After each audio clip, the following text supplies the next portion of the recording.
la exposición del capítulo 3, para dar entonces lugar a una pequeña pausa, el día de Cristo el Rey, y retomar Génesis con Génesis 4 en una serie de Adviento basada en el capítulo 4 de Génesis. Vamos a orar. Te damos muchas gracias, Señor, por la lectura de tu palabra. Y ahora estamos pidiendo por el predicador, perdona sus pecados que son muchos y permítele la gracia de predicar tu palabra con fidelidad. Concédenos, Señor, oídos para oír y ojos para ver y un corazón manso y humilde y que tiemble ante tu palabra. Rogamos que por obra de tu Espíritu Santo no solamente recibamos tu palabra, pero también que por obra de tu Espíritu podamos creer tu palabra y obedecer tu palabra. Pues lo estamos pidiendo para la gloria de tu nombre, en el nombre de nuestro Señor y Salvador Jesucristo. Amén. ¿Alguna vez usted ha estado vestido de la manera no apropiada para alguna ocasión especial?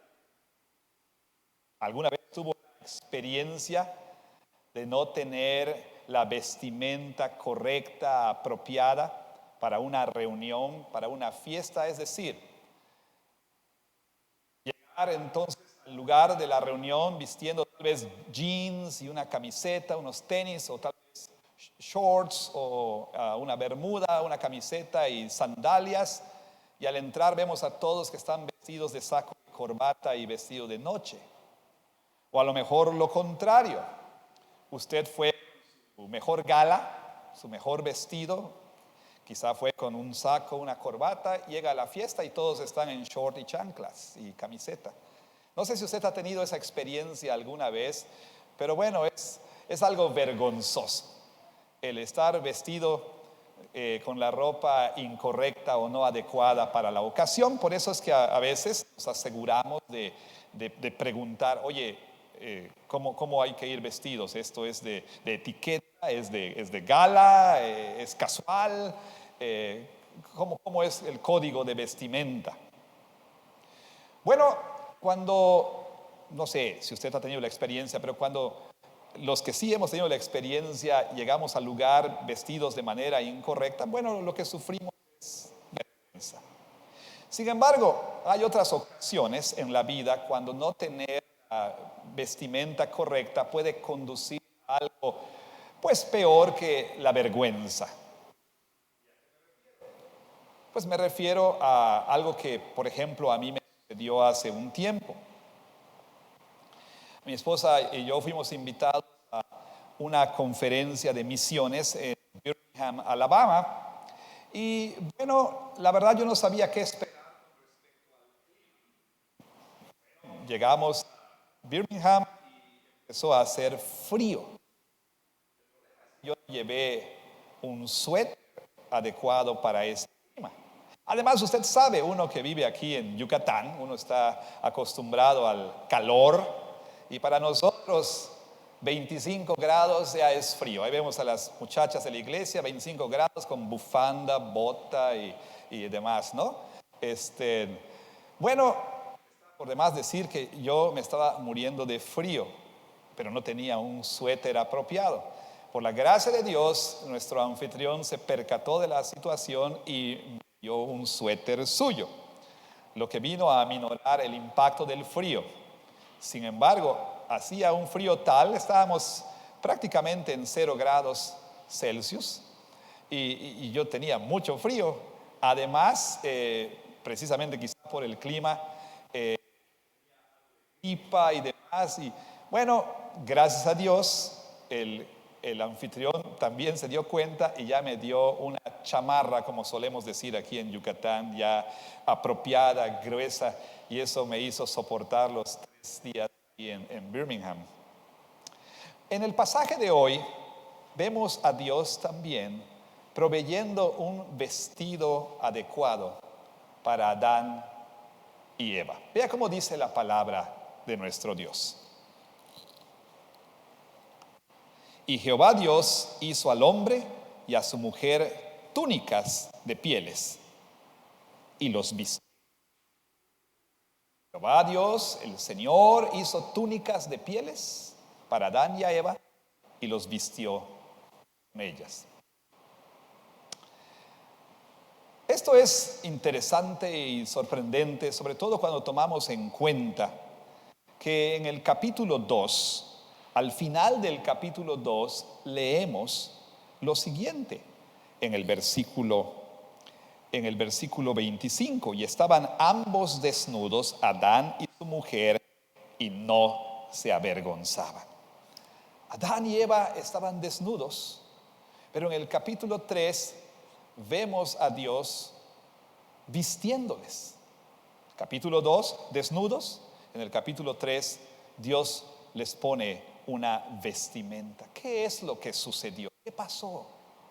Bueno, en el capítulo 2, Adán y Eva disfrutaban de plenitud de gozo en la presencia de Dios. Nos dice la palabra de Dios que el Señor cotidianamente venía al jardín de Edén. Quizá usted recuerde, el jardín de Edén era no un mero jardín, era un santuario, era un templo, y Dios descendía del cielo a la tierra y tenía comunión con el hombre. Dios caminaba con ellos y ellos veían su rostro y disfrutaban de plena intimidad con Dios. Pero no solamente disfrutaban de esta clase de intimidad con Dios, también disfrutaban de intimidad en su relación el uno con el otro. Estaban Adán y su mujer desnudos y no se avergonzaban. Esta desnudez no era una mera desnudez física. Esta era una desnudez mucho más profunda, una desnudez en todos los sentidos. Es decir, Adán y Eva, como hemos dicho en otras ocasiones, no tenían nada que esconder el uno del otro, como tampoco tenían nada que esconder de Dios. Y así entonces ellos podían mirarse a los ojos y no sentían ni tenían la necesidad de retirar la mirada. ¿Alguna vez usted ha tenido la experiencia cuando alguien le mira a los ojos que usted desvía la mirada? Digo, aquí en Yucatán somos muy dados a hacer esto. Es algo cultural tal vez. El yucateco no mira a los ojos. Pero bueno, más allá de las cuestiones culturales, también nosotros de pronto tenemos temor de mirar a los ojos. Dicen por ahí que los ojos son la ventana del alma, ¿no? Y los ojos de alguna manera revelan lo que está dentro de nosotros. ¿Alguna vez usted ha mirado a alguien y ese alguien como que ha retirado la mirada? A lo mejor tú, hijo, hija, cuando mamá te regaña o cuando papá te regaña, te ha dicho, te dice, mírame. ¿No? ¿A alguno de ustedes le ha pasado eso? Mírame, te estoy hablando, mira, veme. Bueno, Adán y Eva podían mirarse el uno al otro y ellos no desviaban la mirada. ¿Por qué? Porque no tenían nada que esconder el uno del otro. Estaban desnudos, plenamente desnudos, en todo sentido. No tenían vergüenza, la palabra de Dios. Sin embargo, en el capítulo 3, como hemos leído, Dios hace unas túnicas y los viste. ¿Por qué? ¿Qué pasó? ¿Qué sucedió? Bueno, en pocas palabras, pecado es lo que sucedió. Adán y Eva, como todos ustedes saben, si no, permítame decirles, desobedecieron a Dios, se rebelaron en contra de Dios, transgredieron la ley de Dios, quebrantaron el mandamiento de Dios.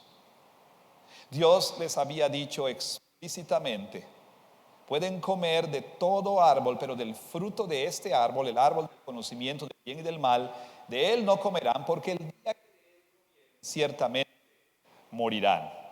Y sin embargo, Adán y Eva, instigados por la serpiente, decidieron desobedecer la palabra de Dios. Y algo sucedió en ellos. Por supuesto, la relación que tenían con Dios fue rota, pero también la relación que tenían el uno con el otro. Y lo primero que Adán y Eva hicieron fue esconderse de Dios. Vea usted como dice el versículo 8 del capítulo 3. Y oyeron la voz de Jehová Dios que se paseaba en el huerto al aire del día, y el hombre y su mujer se escondieron de la presencia de Jehová Dios entre los árboles del huerto. Escucharon que Dios se acercaba, como solía hacerlo, como en numerosas otras ocasiones lo había hecho. Y probablemente anteriormente ellos corrían hacia Él, iban hacia Él, pero en esta ocasión no. En lugar de ir hacia Él, corrieron, huyeron de Él y se escondieron detrás de los árboles. ¿Por qué? ¿Por qué? Porque su desobediencia les condujo a experimentar por primera vez culpa y vergüenza. Ellos se hallaron culpables y se sintieron culpables, sabían que eran culpables, sabían lo que habían hecho y por lo tanto se escondieron. Y a partir de ese día, esto es lo que los seres humanos caídos tienden a hacer: ocultarse, esconderse de Dios. Y lo vemos aún en lo que los niños suelen hacer cuando hacen algo malo. ¿Qué es lo que hacen los niños? Se esconden. Cuando hacemos algo malo también tendemos a evitar a las personas, tendemos a no salir, tendemos a aislarnos. Bueno, a partir del pecado de Adán, todos nosotros, sin excepción alguna, porque usted y yo hemos pecado, también nosotros tendemos a escondernos o tratamos de ocultarnos de la mirada de Dios. ¿Por qué? Porque sabemos que somos culpables. ¿Culpables de qué? Como Adán y como Eva, usted y yo hemos quebrantado la ley de Dios, hemos desobedecido a Dios. Y entonces tratamos de ocultarnos de Él. Pero hay algo más que Adán y Eva hicieron. Nos dice la palabra que Dios llamó al hombre, versículo 9: ¿dónde estás tú? Y él respondió: oí tu voz en el huerto y tuve miedo porque estaba desnudo y me escondí. Estaba desnudo y me escondí. Y Dios le dice: ¿quién te dijo que estabas desnudo? Ayer estabas desnudo y no te escondías. Antier estabas desnudo y no te escondías. Hace una semana estabas desnudo y no te escondías. ¿Acaso comiste del árbol del que te dije no comerás? Uno se pregunta, ¿por qué Dios preguntó dónde está Adán? ¿Por qué Dios pregunta lo que ya sabe? No es que Dios necesitara realmente información. No es que Dios no supiera, aquí que está intermitente el micrófono, no es que Dios no supiera dónde estaba Adán. Más bien lo que Dios hizo fue sacar a Adán de su escondite. Ahora, Adán y Eva salen y ambos están cubiertos con hojas, con unos delantales, de hojas de higuera que ellos cosieron para sí mismos, para tratar de cubrirse el uno del otro. Pero también, ahora que Dios les saca del escondite, ellos no salen simplemente desnudos, salen cubiertos con estas hojas se sienten desnudados ante los ojos de Dios y ante los ojos del otro. Ellos no solamente experimentaron culpa, pero también vergüenza. Estaban avergonzados de lo que habían hecho. Y por experimentaron vergüenza por estar desnudos. Y esto es lo segundo que todo ser humano caído de este lado del Edén trata de hacer. Trata de cubrir su culpa y sobre todo su vergüenza. Lo que todo ser humano intenta hacer es tratar de cubrir su verdadero yo, su verdadero ser. Si algo nos aterra a todos los seres humanos, es ser conocidos tal y como somos. Que las demás personas conozcan nuestro verdadero yo. Y por eso, como Adán y Eva, también cosemos, entre comillas, para nosotros mismos nuestros propios delantales y tratamos de cubrir nuestra vergüenza con ellos. Y esto lo hacemos de numerosas maneras, de muchas formas. Algunos literalmente cubren su vergüenza con ropa, es decir, marcas. No es que no me malentienda, por favor. No estoy condenándole por comprar alguna marca en particular, pero hay personas, no sé si sea su caso, pero hay personas que llaman la atención a lo que dice aquí, a lo que dice aquí, a lo que dice aquí, a lo que dice aquí, para que las personas no pongan su atención en ellos. Otros se cubren tal vez esculpiendo su cuerpo, ¿no? Quieren llamar la atención a su cuerpo, ¿sí? Quieren que la mirada esté en el cuerpo. A lo mejor para el hombre pues es los músculos, los bíceps. Tampoco estoy condenándole, por favor, no vaya y cancele su entrenamiento con Fernando, por favor. No estoy diciendo que es algo malo, pero estoy diciendo que hay quienes literalmente quieren que la atención esté ahí. Mujeres también. El ejercicio, la dieta, ¿verdad? Y a veces extremos para tener cierta figura. Algunas, bueno, por supuesto, mediante un procedimiento quirúrgico se ponen más, se quitan algo, etcétera, etcétera, para llamar la atención al cuerpo. Por supuesto, quieren que la atención esté en sus logros académicos, en sus logros laborales. Otros lo que buscan es que las personas piensen que son mejores personas que lo que realmente son.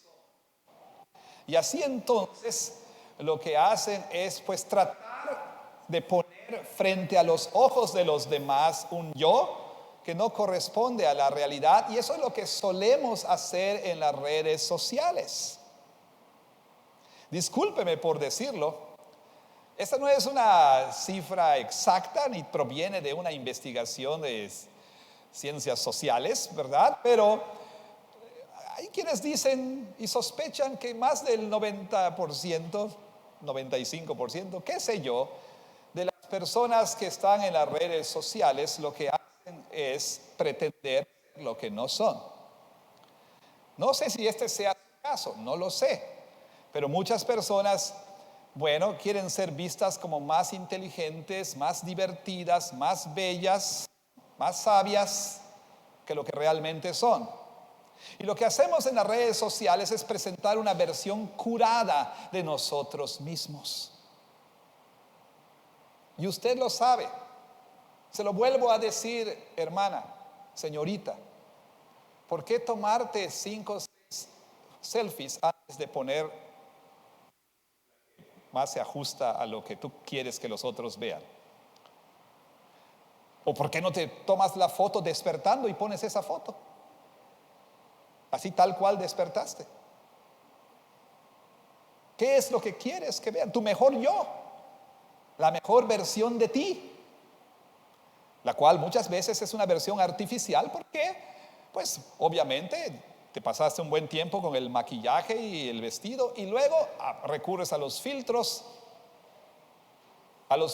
y a la boquita de pescadito, ¿no? Para que te vea más delgada, etcétera, etcétera, ¿no? ¿Por qué haces tal cosa? ¿Te has preguntado por qué? Bueno, los cristianos, por supuesto, también tenemos, como siempre digo, nuestra manera de ser lo que somos. La famosa foto, listo para mi devocional. Cierta taza humeante de café, ahí, listo para mi devoción. Los pastores queremos competir y mostrar que somos más reformados que él y estamos desde Calvino hasta Cornelius Van Til, ahí para que todos vean que somos muy letrados en las cosas de la reforma y demás, ¿no? Y las personas en general, y oigan esto, jovencitos, óiganlo muy bien. Facebook, hace poquito, no estoy hablando de otros, sino Facebook mismo publicó que Instagram es dañino para los jóvenes, para las jovencitas. ¿Por qué? Porque jóvenes y señoritas ven imágenes ahí imposibles de alcanzar. ¿En qué sentido? No puedo ser tan bello o tan bella como este. Es un reporte de Facebook que salió hace poquito. Pero ¿saben qué? Jovencitos, la mayoría de lo que ustedes ven ahí es mentira, no es verdad. Aún las vidas, de veras, en serio, cada vez que voy a Facebook me siento muy mal porque no tengo la vida que otros tienen. No tengo las vacaciones que otros tienen, o no tengo los cumpleaños que otros tienen y demás. Pero usted sabe, ponemos nuestros mejores días, ponemos nuestra mejor versión, y se lo he contado alguna vez, pero para el beneficio de aquellos que no, permítame decir lo siguiente. Este ejemplo creo que captura muy bien, en esencia, lo que sucede en las redes sociales. ¿Qué sucede? Bueno, familia se traslada, todos felices, van al día de campo soñado, esperado, ¿sí? Ellos van a un parque nacional en los Estados Unidos para un picnic familiar. Los niños están emocionados por este día que esperaron con ansias. Vamos con papá y mamá a pasar un día familiar. Y entonces al llegar al parque nacional, todo sucedió excepto el día soñado. Llovió. Papá no podía encender el asador para hacer las hamburguesas y los perros, la comida mojándose, los niños llorando con hambre y pidiéndole a mamá cada rato: mamá, ¿a qué hora comemos? Mamá, ¿a qué hora comemos? Y la mamá les da la mirada de: cállate, no digas nada, ¿no? Cállate, porque el papá está furioso.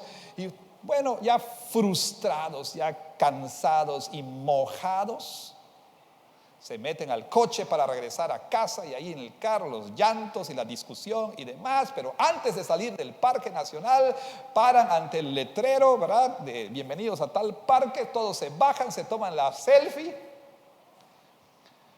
y detrás de una pantalla, a muchos kilómetros de distancia, una mujer ve la foto que recién pusieron en una red social, y ella dice: mi amor, ¿por qué no podemos ser como ellos? Porque todos nosotros queremos que vean nuestro mejor yo, y hacemos delantales de hojas de higo para cubrir nuestra vergüenza. Nos da vergüenza que sepan qué pensamos, qué imaginamos, cómo somos. Nos da vergüenza, pero también lo aceptemos o no, estamos avergonzados por haber desobedecido a Dios. Y por eso algunas personas se presentan como caritativas, quieren aparentar ser caritativas, que ayudan a la gente, etcétera, etcétera. porque sienten vergüenza. Dios los llamó de su escondite y después de pronunciar juicio, Dios muestra su misericordia. ¿Y qué es lo que Dios hace? Nos dice el versículo 21 que Dios hizo al hombre y a su mujer túnicas de pieles y los vistió. Como escuchamos la semana pasada, Dios los expulsó del jardín. ¿A dónde? A un mundo maldito, hostil, lleno de espinos y cardos, frío y calor, sudor. Y Dios los envía a este mundo con vestidos apropiados. Es decir, Dios muestra su misericordia, por supuesto, al proveer para su necesidad. También ellos ya no iban a poder vivir desnudos como antes. Ya había pecado en el mundo, ya había pecado en ellos. Y esas hojas de higuera no iban a ser suficientes. Dios les provee del vestido adecuado. Sin embargo, hay algo más profundo aquí. Muchos comentaristas apuntan al hecho de que, por supuesto, para que Dios proveyera estas túnicas de pieles, esto significa que Dios tuvo que haber matado algún animal para cubrirles. Y mucho para el desmayo de los ambientalistas, Dios tomó un animal, mató al animal, sacrificó al animal para proveerles de vestido apropiado. Por supuesto, dicen la mayoría de los comentaristas de Génesis, que esto estaba, por supuesto, prefigurando el sistema sacrificial que Dios instituyó para su pueblo. Verán ustedes, Dios fue claro: el día que comieren de ese árbol van a morir. Pero Dios, en su gracia y en su misericordia, aceptó la muerte de un sustituto. El animal derramó su sangre como un sustituto para que Dios no quitara la vida de Adán y Eva. De la misma manera, el pueblo de Israel, los lectores originales de esto, podían entender perfectamente bien que ese sistema de sacrificios que Dios instituyó precisamente tenía esa función: proveer de un sustituto. Es decir, mediante los sacrificios ofrecidos, Dios extendía perdón y Dios entonces aceptaba la muerte de ese animal como si fuera la muerte del ofensor. Sin embargo, por supuesto, tanto este momento aquí en Génesis 3:21 como todo el sistema sacrificial del Antiguo Testamento apuntaban a una realidad más grande. Es decir, apuntaban a la venida del Señor Jesucristo, quien sería entonces el verdadero sustituto.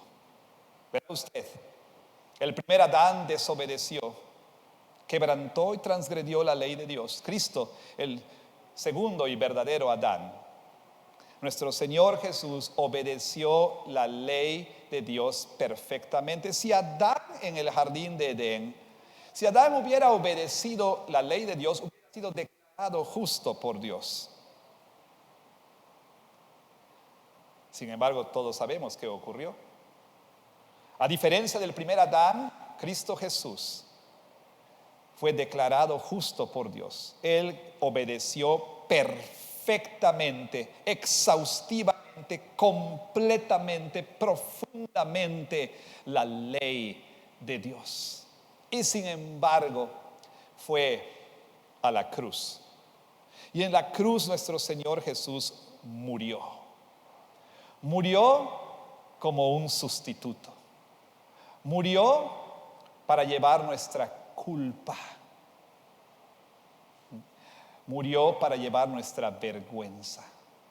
Mire usted, el apóstol Pablo dice en 2 Corintios capítulo 5, versículo 21, al que no conoció pecado, esto es nuestro Señor Jesús, desde su concepción hasta el último de sus días aquí en la tierra, nuestro Señor Jesucristo vivió una vida inmaculada, una vida sin pecado. Él nunca cometió pecado, Él nunca conoció pecado, pero el que no conoció pecado, nos dice el apóstol Pablo, por nosotros fue hecho pecado. ¿Qué quiere decir eso? Bueno, vamos a pensarlo de esta manera. Como la Biblia dice una y otra vez usando esta imagen, esta figura, se habla de el pecador vistiendo trapos, harapos de inmundicia, vestidos sucios, viles y ruines. Bueno, el Señor tomó los vestidos sucios de nosotros, de cada uno de nosotros, su pueblo, y vistió a Jesús con ellos. Y entonces Dios lo trató en la cruz como si fuera un pecador. Pero el apóstol Pablo dice, al que no conoció pecado, por nosotros fue hecho pecado, mas nosotros, dice, fuimos hechos justicia de Dios en él. ¿Qué quiere decir? Que Dios tomó el vestido limpio, limpísimo, purísimo, santísimo de Jesús, y entonces nos viste a nosotros. ¿Quiénes son nosotros? Los de la fe en Cristo, con él.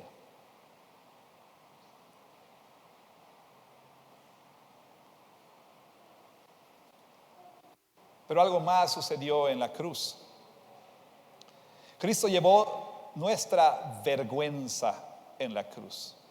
Una práctica común en las guerras de la antigüedad es que los vencedores tomaban prisioneros y entonces hacían un desfile triunfal, y como parte del desfile todos los prisioneros eran ahí expuestos, amarrados, encadenados, completamente desnudos para ser avergonzados, para ser hecho escarnio, para que la gente se mofara y se burlara de ellos. Eran hechos un espectáculo público.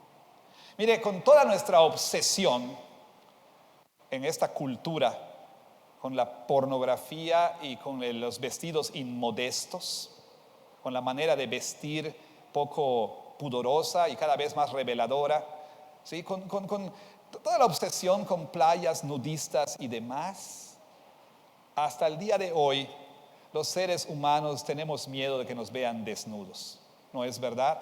Por eso tenemos cortinas y ventanas y cerramos las puertas. Y a mí no me gustaba ir a los campamentos de verano juveniles. ¿Por qué?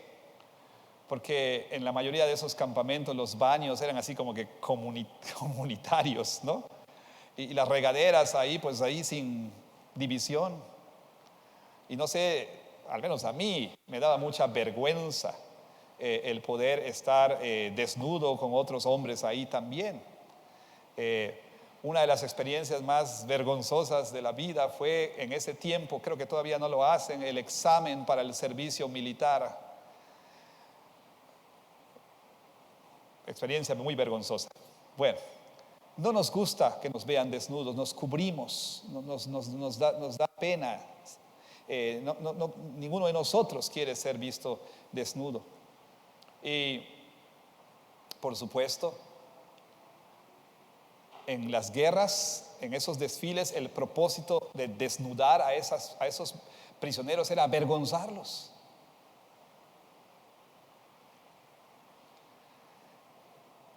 Cuando las personas eran crucificadas, las víctimas de crucifixión eran crucificados desnudos. Por razones prudentes, por supuesto, y lo entendemos así. Toda representación de nuestro Señor en la cruz, pues tiene a Jesús al menos con un pequeño delantal.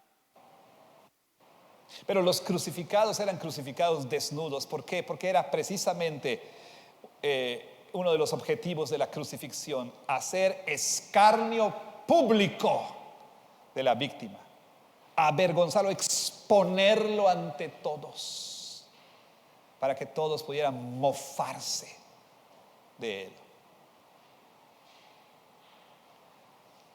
Creyentes en Cristo, escuchen esto. Nuestro Señor Jesucristo fue expuesto en la cruz, fue desnudado en la cruz para que tú seas vestido. Él fue desnudado para que tú seas cubierto. Él fue avergonzado para que tú ya no estés avergonzado. La palabra de Dios nos dice que los creyentes hemos sido justificados por la fe. Y esto es, hemos recibido de nuestro Señor la perfecta justicia de Cristo que cubre como un vestido nuestra culpa y nuestra vergüenza. Por eso el apóstol Pablo repite el Salmo 32 que dice: bienaventurado aquel cuyo pecado ha sido cubierto. Los seres humanos tratamos de encubrir nuestro pecado. Tratamos de encubrir nuestro pecado, ¿por qué? Porque sabemos que somos culpables y porque tenemos vergüenza. Pero déjame decirte, entre comillas, no hay delantal de hojas de higuera que alcancen a cubrir tu culpa y vergüenza. ¿Qué es lo que tienes que hacer? Y esto también es para usted no creyente en Cristo. Lo que tienes que hacer es salir de tu escondite. Salir a la luz. Dejar de pretender ser lo que no eres. Y estar dispuesto a dar esas hojas de higuera delante de ti y decir: Señor, tú me conoces tal y cual soy. No hay razón para pretender delante de ti. Tú conoces todos mis pecados. Tú conoces aún el más íntimo de mis pensamientos. Tú sabes quién soy yo en realidad. Tú conoces el yo que los demás no conocen. Aquí estoy. Ten misericordia de mí. Perdóname. Vísteme. Vísteme con el vestido de justicia de Cristo. Vísteme, Señor. Eso es lo que tienes que hacer. Salir de tu escondite y dejar de lado tus hojas de higuera y recibir el vestido de justicia de Cristo, por el cual eres aceptado. Mire, uno de los vestidos que usamos para cubrirnos, uno de los delantales de hojas de higuera que usamos es la religiosidad. ¿No le parece a usted que de pronto todos en la iglesia somos perfectos? O al menos queremos parecer que lo somos. Venimos a la iglesia y parece que todos están bien. Y nos da pena que sepan que estamos quebrantados, que somos un desastre, que estamos rotos, que tenemos cosas dentro de nosotros que nos avergüenzan, que si los demás supieran nos moriríamos de vergüenza. Y el domingo en la mañana cada uno quizás siente: Señor, ¿será que soy el único que se siente así? Porque todos los demás que están aquí parecen estar bien. Pero el Señor nos llama a dejar de cubrirnos. Para empezar, es inútil. No hay nada que pueda cubrir tu culpa y tu vergüenza, excepto el vestido de la perfecta justicia de Cristo.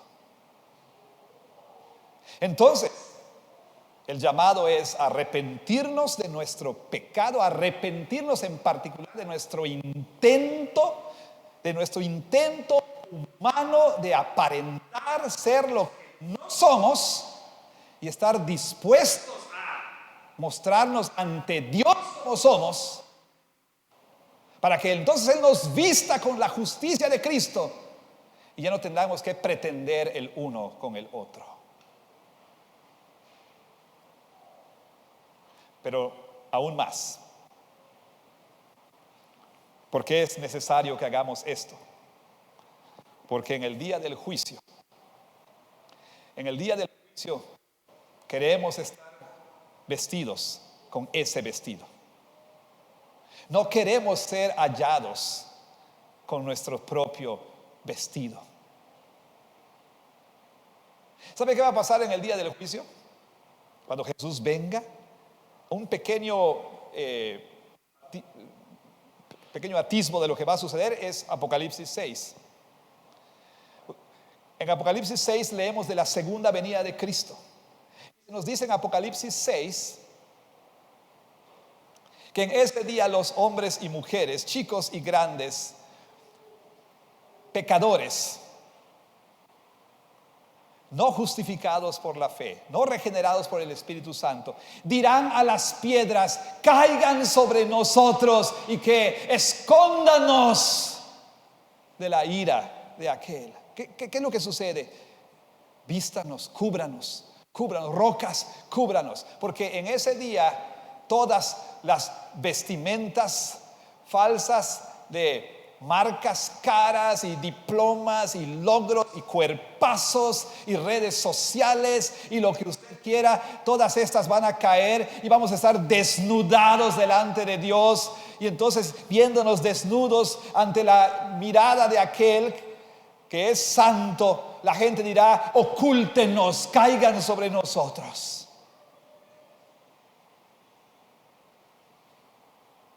Nuestra única esperanza para ese día es, como cantamos hace un rato, ser vestidos con la justicia de Cristo, para enfrentar el juicio del trono blanco, vestidos con el único vestido que Dios acepta, el que Él provee, Así como Dios sacrificó un animal y vistió a Adán y a Eva, puso a su Hijo Jesús en la cruz para vestirnos con su justicia. Así entonces te llamo en el nombre del Señor a tu escondite, a tus delantales de higuera y a decir: Señor, aquí estoy tal y como soy. Vengo a ti tal y como soy. Si no eres creyente, y le viste con la justicia de Cristo. Si ya eres creyente, pídele que te ayude a creer que no tienes por qué vestirte con tus propias hojas de higuera, porque ya has sido vestido con la justicia de Jesús.